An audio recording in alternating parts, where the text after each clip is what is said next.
Hello everyone. तो इस video में हम करने वाले हैं हमारे क्लास 10 चैप्टर 6 की सेकंड एक्सरसाइज। हम पढ़ चुके थे अब तक कि सिमिलर फिगर्स क्या होती है। तो अब हम जो पर्टिकुलरली करने वाले हैं वो ट्राइंगल से रिलेटेड सिमिलैरिटी के बारे में पढ़ने वाले हैं। तो हमारा जो सबसे पहले तो है कि जैसे हमने देखा था कि सिमिलैरिटी ऑफ फिगर्स, कि फिगर्स कोई भी कब सिमिलर होगी, जब सेम शेप होगी, सेम नंबर ऑफ साइड्स होंगी, कॉरेस्पॉन्डिंग जो भी सारी साइड्स होंगी वो सेम रेशो में होंगी, तो वो सिमिलर होंगी। अब हम बात करते हैं ट्राइंगल्स के अंदर। तो ट्राइंगल्स कब सिमिलर होंगे? अगर कोई दो ट्राइंगल्स हैं वो सिमिलर कब होंगे? जब उनके सबसे पहले तो क्योंकि ट्राइंगल में नंबर ऑफ साइड्स तो सेम है, तो फिर कोई भी ट्राइंगल ले लो, 3 ही साइड रहेंगी, तो बात आई उनके एंगल्स की। तो अगर कोई भी दो ट्राइंगल्स के अंदर उसके सारे एंगल्स जो है कॉरेस्पॉन्डिंग एंगल्स वो क्या है? इक्वल है। तो अगर कॉरेस्पॉन्डिंग एंगल्स जो है वो इक्वल है तो फिर दूसरी कंडीशन क्या है कि अगर कॉरेस्पॉन्डिंग एंगल इक्वल है, पहली बात तो, दूसरा जो भी कॉरेस्पॉन्डिंग साइड्स हैं उनकी रेशो क्या होनी चाहिए? सेम होनी चाहिए। तो there ratio they should be proportional. जो कॉरेस्पॉन्डिंग साइड्स हैं they are in same ratio, तो ही वो दो ट्राइंगल्स क्या कहलाएंगे? सिमिलर कहलाएंगे। अब आप देखो इसमें हमने एक चीज यूज की कि कॉरेस्पॉन्डिंग एंगल्स इक्वल होनी चाहिए। ट्राइंगल में 3 एंगल है तो कोई भी दो ट्राइंगल अगर हमने ले लिए, मान लो हमने एक ट्राइंगल लिया जिसकी हमने साइड्स ली लेट से 2, 4 और लेट से 5। तो अब इसमें हमने अगर इसका हमें एक ट्राइंगल बनाना है जो इसके सिमिलर हो, तो उसके जो ये एंगल्स हैं कि ये वाला एंगल 1, 2 और 3 है ना, ये ए बी सी तीनों एंगल अगर ए बी सी नाम रख देते हैं, 2, 5, 4 तो ये है साइड्स, तो ए बी सी 3 एंगल्स हैं। तो अगर कोई एक ऐसा ट्राइंगल बन जाए जिसकी ये कॉरेस्पॉन्डिंग जो एंगल्स हैं कि ए के कॉरेस्पॉन्डिंग मान लो ये A1, बी के कॉरेस्पॉन्डिंग मान लो B1 और सी के कॉरेस्पॉन्डिंग यानी सेम पोजीशन वो है C1। तो अगर ये एंगल्स इक्वल हैं, अगर ये भी एंगल ए बी और सी है यानी कि सेम है इनका मेजरमेंट, डिग्री मेजरमेंट, तो हम दूसरी चीज क्या देखेंगे कि इसकी जो कॉरेस्पॉन्डिंग साइड्स है ए और बी एंगल के बीच की साइड ये वाली, तो ये दोनों की रेशो, मान लो ये 2 है इसका डबल ये इधर 4 है, इधर ये 4 है तो इसके डबल इसकी कॉरेस्पॉन्डिंग साइड ये क्या हो जाएगी? 8 हो जाएगी। और इधर इसका ये जो साइड है 5, इसकी कॉरेस्पॉन्डिंग साइड ये क्या हो जाएगी? 5 का डबल 10 हो जाएगी। तो अगर इनकी रेशो आप देखें, अगर हम कॉरेस्पॉन्डिंग साइड्स की, जैसे इस साइड की और इस साइड की 2/4, इस साइड और इस साइड कॉरेस्पॉन्डिंग साइड की रेशो 4/8 और ऐसे ये 5/10, तो कॉरेस्पॉन्डिंग साइड्स की रेशो देखो 1/2, 1/2 और 1/2 आई है।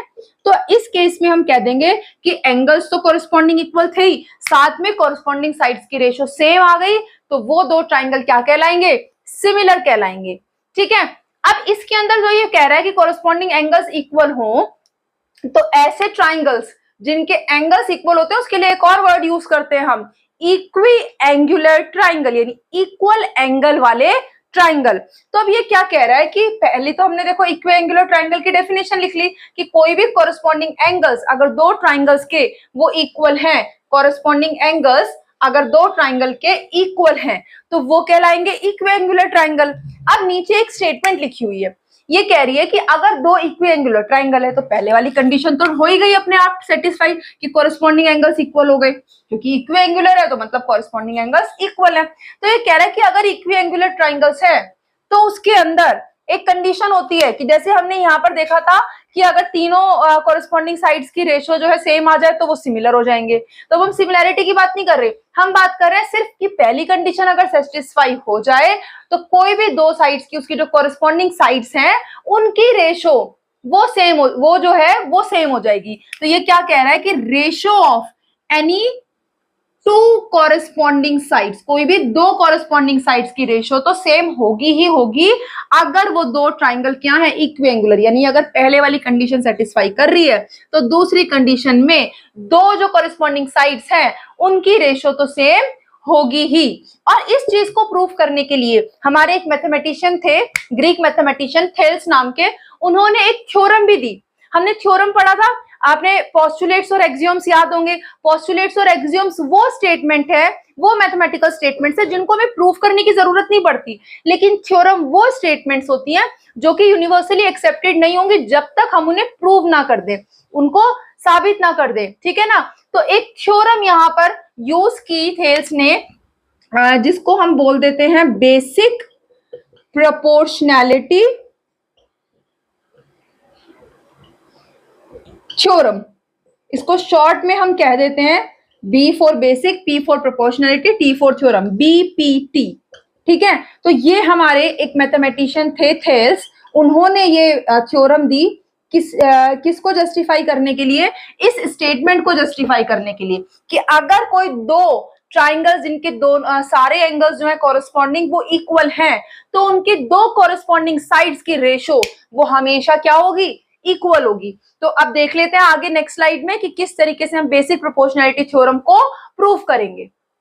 तो अब देखते हैं हमारी थ्योरम, बेसिक प्रोपोर्शनैलिटी थ्योरम, जो किसने दी थी, थेल्स ने दी थी। इसे हम बेसिक प्रोपोर्शनैलिटी थ्योरम कहते हैं, या फिर इसी को हम कह देते हैं थेल्स थ्योरम।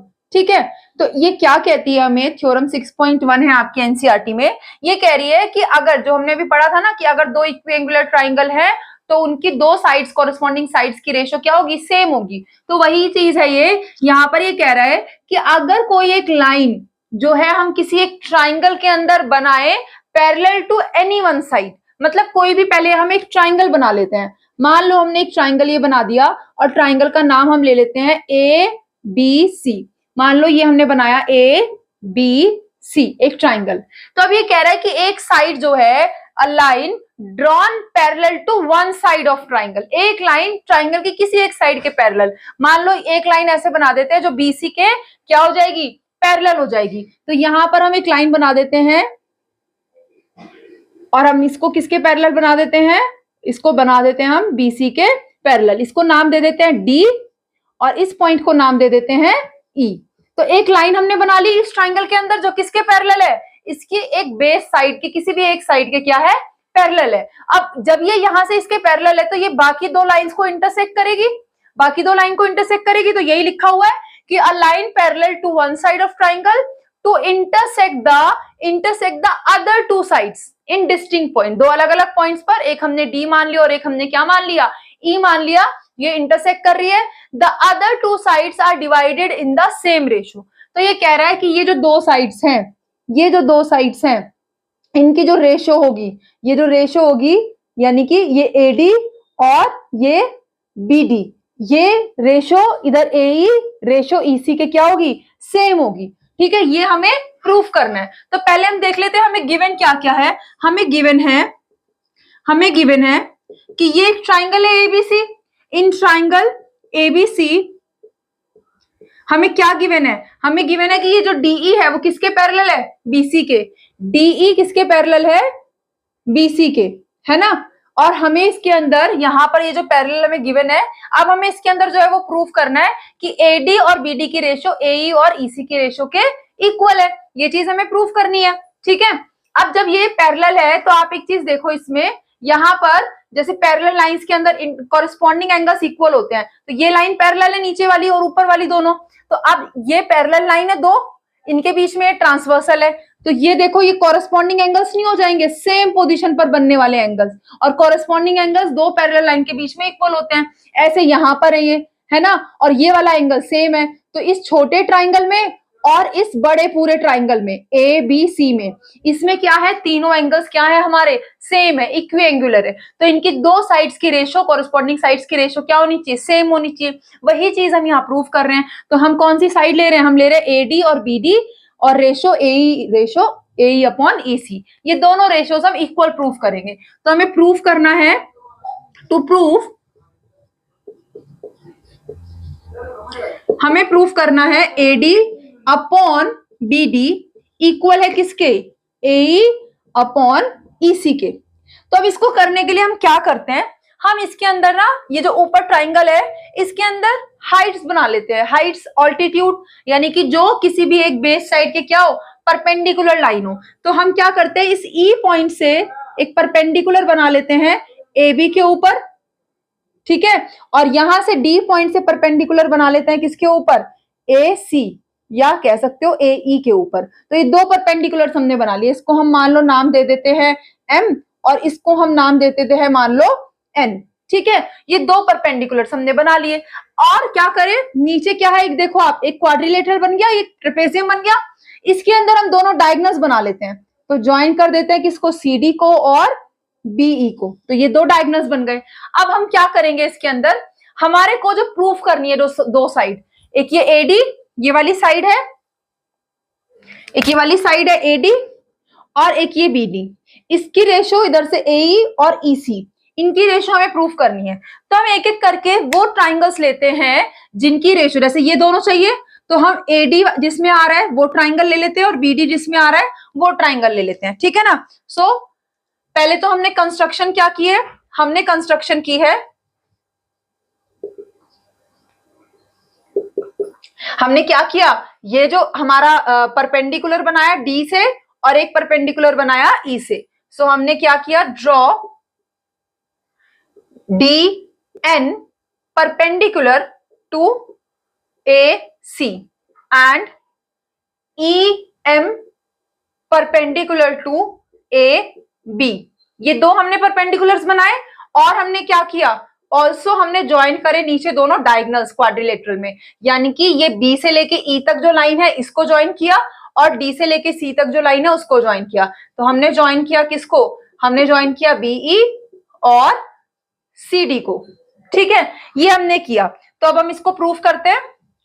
प्रूफ में हमने क्या करना है, जो दो हमारी ये साइड्स हैं एडी और बीडी, इन दोनों साइड्स वाले ट्राइंगल ले लेते हैं पहले, ठीक है। तो पहले एडी साइड के लिए देखो किस ट्राइंगल में आ रहा है, जो एडी साइड है वो इस ट्राइंगल के अंदर आ रही है, एडी साइड एडीई है ना। तो हम क्या देखेंगे कि इस ट्राइंगल में एडीई, इन ट्राइंगल एडीई, और दूसरा ये वाला जो ट्राइंगल है बी डी ई, ये वाला जो ट्राइंगल है, ठीक है, ट्राइंगल बी डी ई। तो देखो इसमें आ गई हमारी साइड बी डी नीचे वाली और इसमें हमारी साइड आ गई एडी ऊपर वाली, ठीक है। तो अब हम क्या करते हैं, ये दोनों ट्राइंगल्स दो अलग अलग ट्राइंगल है, हमें रेशो निकालनी है इनकी। तो हम ऐसा ना करें कि हम क्या करेंगे, इन दोनों ट्राइंगल्स के एरिया की रेशो निकाल लेते हैं, इन दोनों ट्राइंगल्स के एरिया की रेशो निकाल लेते हैं। Area of triangle ADE ratio area of triangle BDE. और ट्राइंगल के एरिया का फॉर्मूला पता है हमें, हमने परपेंडिकुलर बनाया है ना एबी और एसी के ऊपर, और ट्राइंगल के एरिया का फॉर्मूला होता है हाफ बेस इंटू हाइट। तो वही फॉर्मूला हम यहाँ यूज करेंगे, हाफ इंटू बेस। अब देखो ऊपर वाले ट्राइंगल में ये एडी बेस है, हमने जो ये परपेंडिकुलर लाइन बनाई है ये किसके परपेंडिकुलर बनाई है, एबी के परपेंडिकुलर बनाई है ना।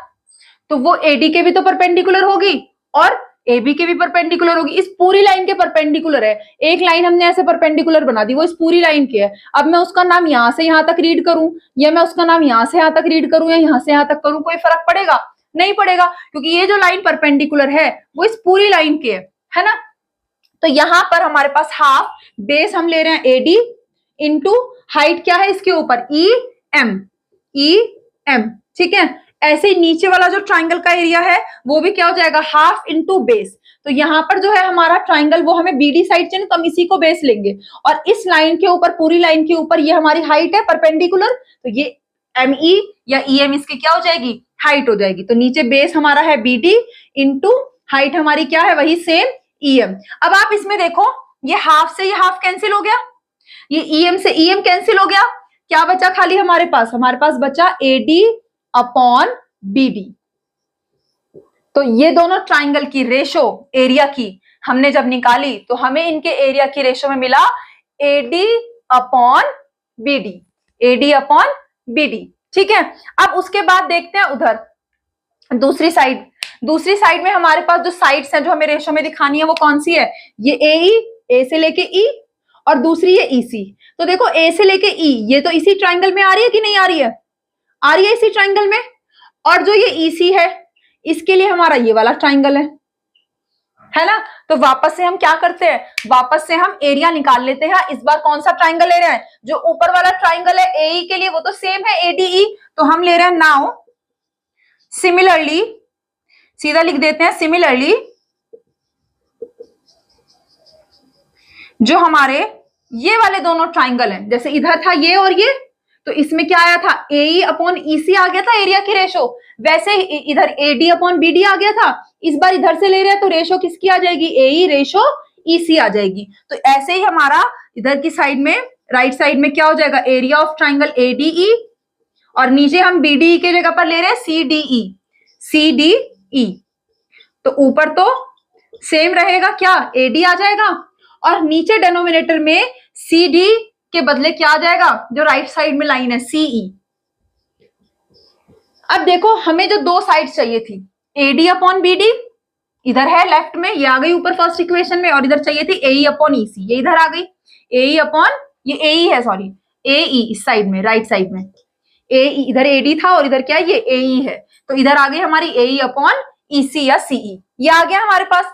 अब इसको भी EC लिखा है ना यहाँ पर, तो यहाँ EC ही लिख लेते हैं CE को, ठीक है। अब इन दोनों में हम देखो, हमें ये दोनों इक्वल दिखानी है, तो अगर ये लेफ्ट साइड के इक्वल हो जाए, अगर ये वाली लेफ्ट साइड इस लेफ्ट साइड के इक्वल हो जाए, तो राइट साइड आपस में इक्वल हो जाएंगे कि नहीं, जो हमें प्रूफ करना है ना। तो AD और अपॉन BD इक्वल हो जाएगा अपने आप AE अपॉन EC के। अब उसके लिए आप एक चीज देखो, दोनों लेफ्ट साइड में, पहले ऊपर न्यूमरेटर में एरिया है ADE का, यहां भी ADE, न्यूमरेटर सेम है, डेनोमिनेटर भी सेम हो जाए तो रेशो सेम हो जाएगी, लेफ्ट साइड सेम हो जाएगी। तो अब डेनोमिनेटर्स के जो एरिया है BDE और CDE, इनको देखो, ये जो हमारे हैं, ये वाला जो है हमारा ट्राइंगल और ये वाला जो ट्राइंगल है, इन दोनों में ये कहां पर है, ये दोनों इन दो लाइंस के बीच में है DE और BC, है कि नहीं, दो पैरेलल लाइंस के बीच में है, और दोनों की हाइट क्या है, सेम है, दो पैरेलल लाइंस के बीच में है तो, और इन दोनों ट्राइंगल्स का बेस DE सेम है, एक इधर से आ रहा है ट्राइंगल और एक इधर से आ रहा है ट्राइंगल। हमने थ्योरम पढ़ी थी पहले प्रीवियस उसमें कि अगर दो पैरेलल लाइन के बीच में कोई दो ट्राइंगल्स बन रहे हैं जिनका एक बेस सेम है, तो ये वाला ट्राइंगल देखो, इधर से ये वाला ट्राइंगल और इधर से ये वाला ट्राइंगल, दोनों का बेस सेम है DE। तो जब दो ट्राइंगल्स जिनका बेस सेम हो और वो सेम पैरेलल लाइन के बीच में हो, तो उनके एरिया भी क्या होते हैं, सेम होते हैं। जब एरिया सेम होंगे तो ये BDE का एरिया CDE के इक्वल हो जाएगा कि नहीं हो जाएगा। सो यहां पर हेयर एरिया ऑफ, या शॉर्ट में लिख देते हैं, area of triangle BDE equal होगा एरिया ऑफ ट्राइंगल CDE के। क्यों होगा, बिकॉज ये क्या है, these are triangles on same base and between same parallel lines, इसीलिए इनका एरिया क्या हो जाएगा, सेम हो जाएगा। इसको मान लेते हैं इक्वेशन थर्ड। अब आप 1, 2 और 3 तीनों को कंपेयर करो, ये लेफ्ट साइड में न्यूमरेटर इक्वल न्यूमरेटर के, डेनोमिनेटर इक्वल डेनोमिनेटर के, तो ये 1/2 है तो ये भी 1/2 है, ये 3/4 है तो ये भी 3/4 है। तो जब लेफ्ट साइड के इक्वल है तो राइट साइड के क्या हो जाएगी, इक्वल हो जाएगी। सो वी कैन कंक्लूड कि 1, 2 और 3 तीनों इक्वेशंस को मिला दें तो क्योंकि लेफ्ट साइड इक्वल आ रही है तो राइट साइड यानी AD अपॉन BD किसके इक्वल आ जाएगा, AE अपॉन EC के। और यही हमें यहाँ पर क्या करना था, प्रूफ करना था। So from equation 1, 2 and 3, from equation 1, 2 and 3 we can conclude, क्या कंक्लूड कर सकते हैं कि जो ये हमारा AD अपॉन BD है वो किसके इक्वल है, वो इक्वल है हमारे AE अपॉन EC के। हैंस प्रूव, यही हमें प्रूव करना था, हमारी बेसिक प्रोपोर्शनैलिटी थ्योरम। अब इससे रिलेटेड जो क्वेश्चंस है हमारे एक्सरसाइज 6.2 वो करते हैं आगे नेक्स्ट स्लाइड में। तो अब देखते हैं फर्स्ट क्वेश्चन एक्सरसाइज 6.2 का। ये क्या कह रहा है, आपको दो फिगर्स दी हुई है, ठीक है, दोनों में ट्राइंगल का नाम है ABC और एक लाइन है यहाँ पर parallel to DE parallel to BC, यहाँ भी क्या है DE पैरेलल टू BC, यही लिखा हुआ है कि दोनों फिगर में DE जो है वो BC के पैरेलल है। तो हमें क्या प्रूफ करना है, हमें फाइंड करना है, एक्चुअल में फाइंड करना है क्या, EC निकालना है।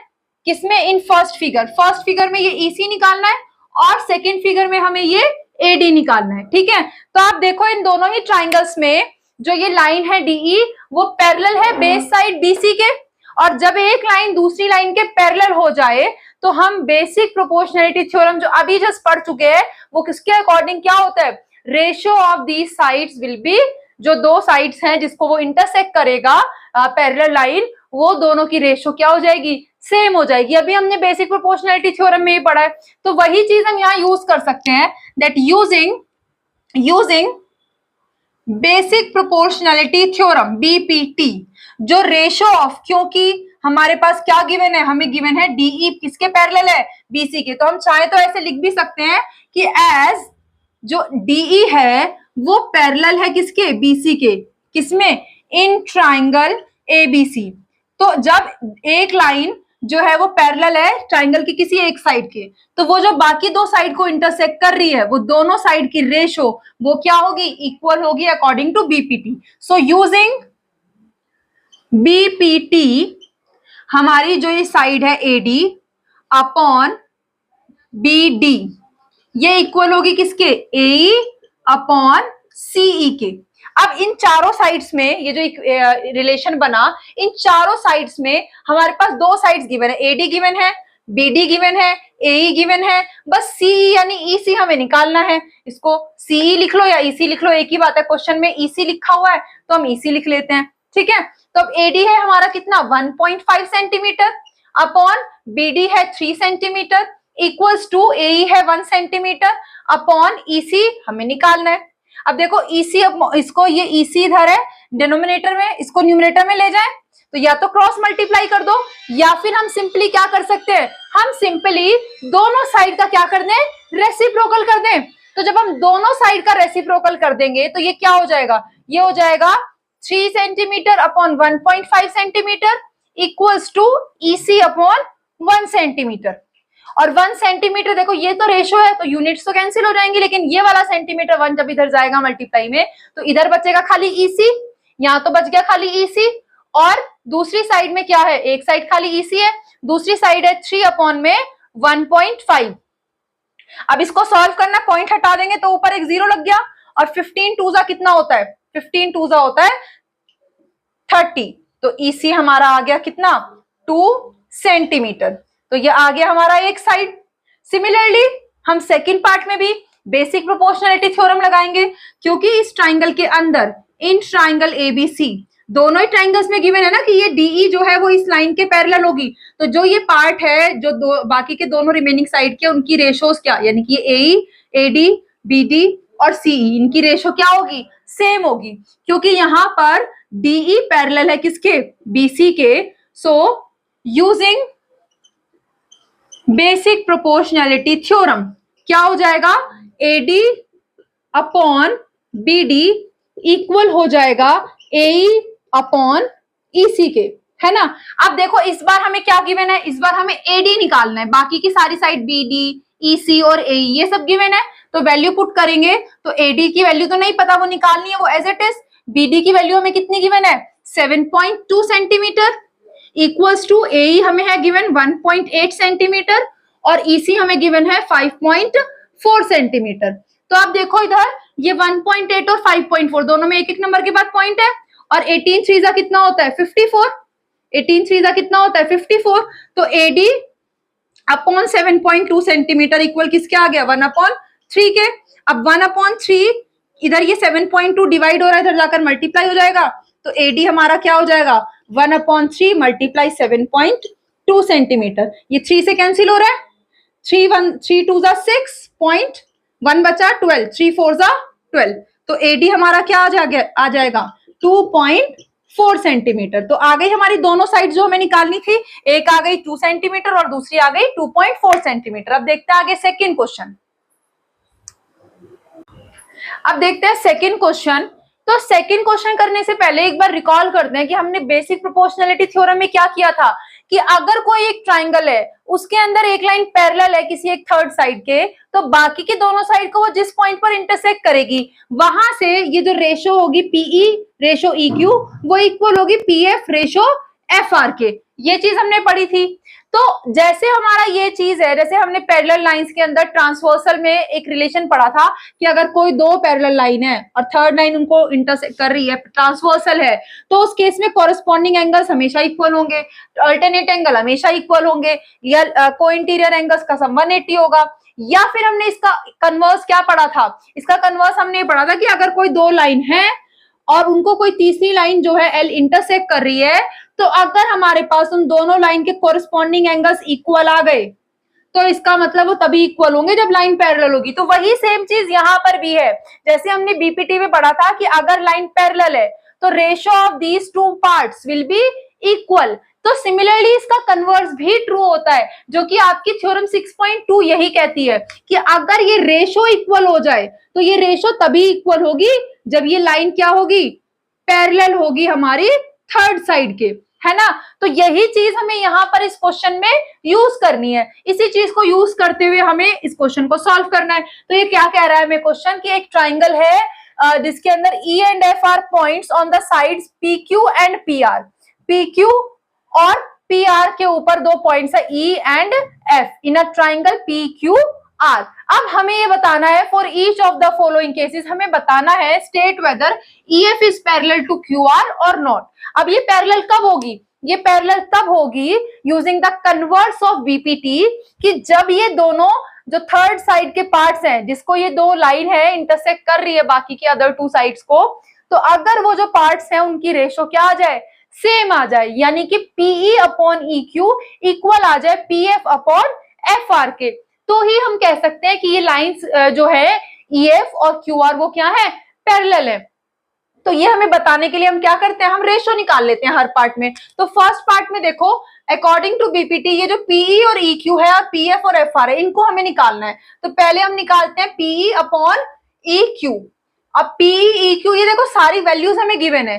PE कितना गिवन है, PE हमें गिवन है 3.9 सेंटीमीटर अपॉन EQ कितना गिवन है 3 सेंटीमीटर। तो ये देखो 3 1 जा 3, 3 1 जा 3, 3 3 जा 9, 1.3 आ गया। ठीक है, अब इधर की तरफ निकाल लेते हैं, राइट साइड में क्या है PF और FR। तो PF अपॉन FR ये क्या हो जाएगा, PF है 3.6 अपॉन FR कितना है 2.4, दोनों में एक एक नंबर के बाद पॉइंट है, कैंसिल हो गया। अब देखो ये 12 2 जा 24 और 12 3 जा 36, 3 अपॉन 2, इसको अगर डेसिमल में चेंज करेंगे 1.5 आएगा।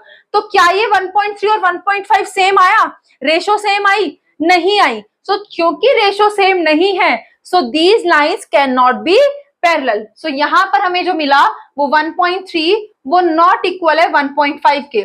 सो वी कैन से, सो जो हमारी ये लाइन है कौन कौन सी लाइन है, EF और QR, वे जो दोनों है लाइंस वो not parallel, is not parallel to QR।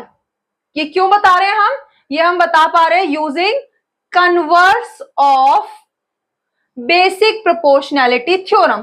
Converse क्या, कि पैरेलल लाइन है तो रेशो इक्वल होनी चाहिए, और कन्वर्स कहता है कि रेशो इक्वल है तभी पैरेलल होगी, और यहां पर रेशो क्या आ गई, नॉट इक्वल आ गई, इसीलिए पैरेलल लाइंस नहीं होंगी। ये जो लाइन है EF वो QR के पैरेलल नहीं होगी। अब सेकंड पार्ट में भी हम निकालते हैं PE अपॉन EQ। तो PE हमें कितना दिया हुआ है 4 दिया हुआ है, और EQ यानी QE हमें कितना दिया हुआ है 4.5। तो 4 अपॉन 4.5 ये हमें दिया हुआ है, ये पॉइंट हटा दे तो ऊपर 0 लग जाएगा।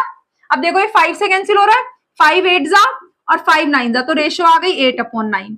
सिमिलरली इधर हम देखें PF अपॉन FR, यानी कि RF इसको ऐसे लिख सकते हैं, RF भी बोल सकते हैं। तो ये 8 अपॉन में 9, ये तो ऑलरेडी इक्वल आ गए दोनों, इसको सॉल्व भी नहीं करना पड़ा, सिंपलेस्ट फॉर्म में ही है। तो जब ये दोनों ये इक्वल आ गए इस वाली रेशो के PE अपॉन QE के, तो इसका मतलब यूजिंग कन्वर्स ऑफ बीपीटी जब दोनों रेशोज जो हैं इक्वल हैं तो ये जो लाइन है EF वो QR के क्या होगी, पैरेलल होगी। So using converse of BPT basic proportionality theorem, this implies क्या, कि ये जो EF है वो पैरेलल हो जाएगी किसके, QR के।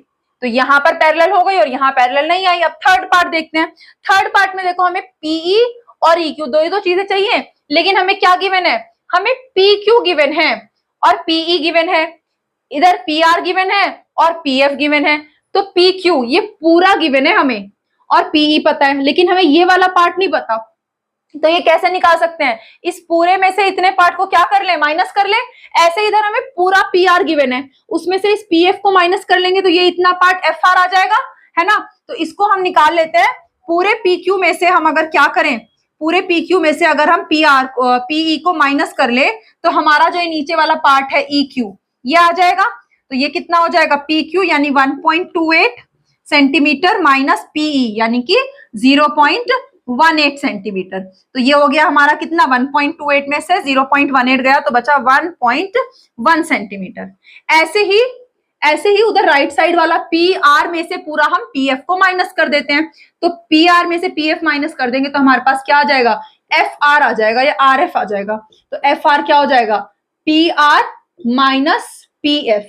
और पी आर हमें गिवन कितना है, 2.56 माइनस पी एफ हमें कितना गिवन है, 0.36। तो ये हमारा हो गया कितना, 2.2 सेंटीमीटर। तो अब हमारे पास ये एफ आर भी आ गया और ई क्यू भी आ गया, और बाकी की जो पीई है और जो पी एफ है वो पहले से गिवन थी, तो वापस रेशो निकाल लेते हैं। पीई रेशो पहले ई क्यू निकालते हैं, पीई रेशो ई क्यू। तो पीई हमें गिवन है कितना, 0.18 और ई क्यू हमने अभी निकाला कितना, 1.1। देखो इसको पॉइंट हटाएंगे तो ऊपर एक 0 लगेगी और नीचे से हटाएंगे तो 2 0। तो यहाँ पर नीचे डेनोमिनेटर में बच जाएगा बस एक 10। तो ये क्योंकि ये देखो 10 से ये कट गया 0। अब 18 अपॉन में 11 और साथ में ये 0 भी है, तो इसको 2 9 जा 2 5 जा, तो ये 9 अपॉन में 11 इंटू 5 55 आ गया। अब दूसरी वाली देखते हैं। दूसरे वाले में हमारी क्या है, ये P F upon F R, P F upon F R. और पी एफ हमें कितना गिवन है, पी एफ हमें गिवन है 0.36 और एफ आर हमने अभी निकाला यहाँ पर कितना, 2.2। इसमें भी देखो जब डेसिमल हटाएंगे ऊपर 2 नंबर के बाद पॉइंट है तो नीचे 100 लग जाएगा, और नीचे 1 नंबर के बाद पॉइंट है तो ऊपर 10 लग जाएगा। अब 1 0 से 1 0 वापस कैंसिल हो गई। देखो ये 36 को 10 से भी काट दो या इससे 22 से काट दो, तो अगर हम इसको कैंसिल करेंगे तो ये आप देखो 2 18 जा और ये 2 11 जा, उसके बाद ये 18 और ये थोड़ा नीचे लिख देती हूँ, इधर ये 18 और ये 10, इसको भी हम कैंसिल कर सकते हैं। इधर लिख लेती हूँ पहले, 18 अपॉन 11 इंटू 10 बच गया, तो ये 2 9 जा और 2 5 जा, तो अगेन 9 अपॉन में कितना आ गया, 55 आ गया। यानी कि ये जो P F upon F R है ये इक्वल किसके आ गई, पी अपॉन ई क्यू के इक्वल आ गई। तो जब रेशोज इक्वल हो गई तो बेसिक प्रोपोर्शनैलिटी थ्योरम के कन्वर्स से ये जो लाइन है यहाँ इस केस में भी क्या हो जाएंगी, पैरेलल हो जाएंगी। So using converse of BPT, ये जो लाइन है हमारी कौन कौन सी, ई एफ और क्यू आर, ये दोनों क्या हो गई, पैरेलल हो गई, है ना। तो हमारे इसमें फर्स्ट पार्ट में नॉट पैरेलल थी और बाकी दोनों केसेस में लाइंस पैरेलल आ गई। तो ये तो हमारा सेकंड क्वेश्चन। अब आगे के क्वेश्चन एक्सरसाइज 6.2 के हम लोग करेंगे अपनी अगली वीडियो में।